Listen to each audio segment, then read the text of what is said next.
Cigarette या वेप, इनमें से कौन है ज़्यादा खतरनाक? आज की इस वीडियो में हम इन दोनों का मुकाबला करेंगे और ये जानने की कोशिश करेंगे कि कौन है ज़्यादा खतरनाक। सिगरेट। सिगरेट के अंदर अप्रॉक्स 600 इंग्रेडिएंट्स होते हैं और जब आप सिगरेट जलाते हो तो लगभग 7000 केमिकल्स प्रोड्यूस होते हैं। इनमें सबसे ज़्यादा एडिक्टिव केमिकल है निकोटीन। बाकी चीज़ें भी हार्मफुल होती हैं, लेकिन निकोटीन वो चीज़ है जो आपको लत लगवा देती है। ये ब्रेन के रिवॉर्ड सिस्टम को एक्टिवेट कर देती है।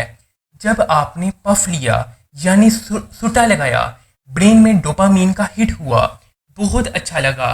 फिर दोबारा लिया, फिर डोपामीन का हिट हुआ और आप इसी तरीके से एडिक्टेड हो गए।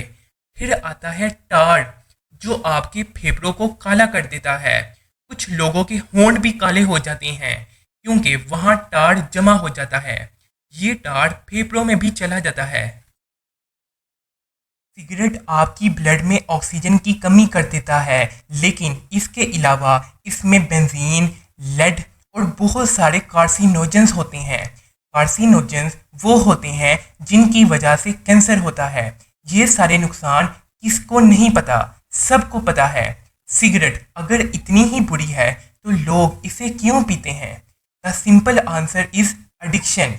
निकोटीन सिर्फ 10 सेकंड में ब्रेन तक पहुंचती है और उन न्यूरॉन्स को स्टिमुलेट करती है जो खुशी देती है, और ये साइकिल चलता रहता है। सबसे पहले हम ये जानते हैं कि सिगरेट के लॉन्ग इफेक्ट्स क्या क्या हो सकते हैं। तो सबसे कॉमन कैंसर हो सकता है, दिल की बीमारियां हो सकती हैं।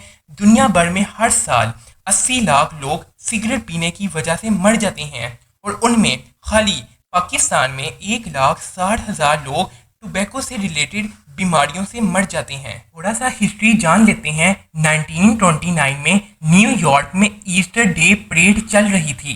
कुछ लड़कियां आई, उन्होंने सिगरेट जलाया और पब्लिक में पफ लेना स्टार्ट कर दिया, यानी सुट्टा लगाना शुरू कर दिया। उस टाइम लड़कियों का सिगरेट पीना सोसाइटी में बिल्कुल एक्सेप्टेबल नहीं था। वहाँ मौजूद फोटोग्राफर्स ने तुरंत इनकी पिक्चर्स ले ली। अगले दिन न्यूज़पेपर में headline I, torches of freedom. ये सब एक प्लान स्टंट था जो एडवर्ड बर्ली ने किया था। उसने सिगरेट को वुमेन्स फ्रीडम का सिंबल बना दिया और क्या रिजल्ट निकला? सिगरेट्स की सेल डबल हो गई। लेकिन 1964 में साइंटिफिक रिसर्च ने कंफर्म किया कि स्मोकिंग से कैंसर होता है।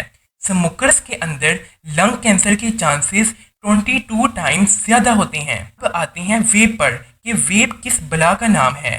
देखते हैं। वेप सिर्फ बैटरी पावर्ड डिवाइस लगती है। इसमें वेप जूस डलता है और धुआं निकलता है। बड़ा सिंपल सा मैकेनिज्म है। जब आप पफ लेते हैं तो कॉइल हीट होती है, लिक्विड धुएं में कन्वर्ट होता है और आप इनहेल करते हो। यहाँ पर ये बात जानना बहुत ज़रूरी है कि वेप बहुत एडिक्टिव चीज़ है क्योंकि इसके अंदर भी निकोटीन होता है। डिफरेंस ये है कि आप वेप में निकोटीन का लेवल चूज़ कर सकते हैं। जैसे 50 mg स्ट्रॉन्ग होती है और 25 mg लाइट होती है। अब ये देखते हैं वेप जूस के अंदर क्या क्या होता है। प्रोपिलीन ग्लाइकोल फ्लेवर इन्हांस करने के लिए, वेजिटेबल ग्लाइसरीन धुएं को थिक करने के लिए, और उसके बाद फ्लेवर्स आते हैं जैसे मैंगो, पाइनएप्पल, मिंट, स्ट्रॉबेरी और भी बहुत सारे फ्लेवर्स। ये फ्लेवर खाने के लिए तो अप्रूव्ड हैं, लेकिन ये फेफड़ों के लिए नहीं है। स्टोमिक और लंग्स दोनों अलग तरह से रिएक्ट करते हैं। अब सवाल ये है कि लोग निकोटीन क्यों पीते हैं? The most common answer is cigarette छोड़ने के लिए। कुछ हद तक ये बात बिल्कुल ठीक है, लेकिन यूके की स्टडीज बताती हैं कि जिन लोगों ने ई सिगरेट ली उनमें से 25% ने सिगरेट छोड़ दी। वेप का रिक्रिएशनल यूज़ भी बहुत हो गया है, जैसे फ्रेंड्स के साथ फ्लेवर ट्राई करना, बदबू ना आना और कूल लगना। वेप में कार्सिनोजेंस कम होते हैं, लेकिन निकोटीन तो होता ही है जो हार्ट और ब्रेन दोनों पे नेगेटिव इफेक्ट करता है। हार्ट रेट बढ़ाता है, ब्लड प्रेशर हाई कर देता है और हार्ट अटैक का रिस्क इंक्रीज होता है। लॉन्ग टर्म डैमेज का अभी तक कंफर्म नहीं, क्योंकि वेप पॉपुलर 2015 के बाद हुआ।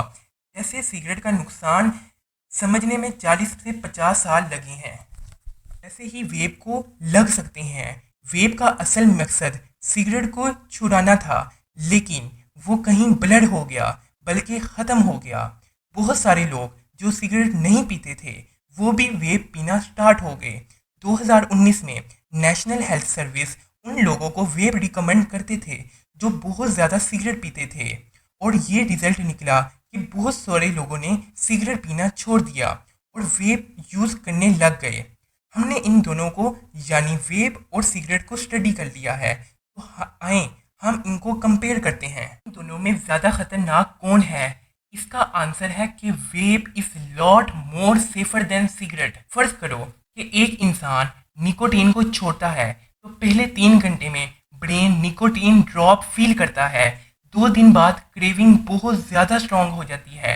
एंजाइटी, मूड स्विंग्स, नींद का मसला, भूख ज़्यादा लगना, किसी चीज़ में कंसंट्रेट ना करना।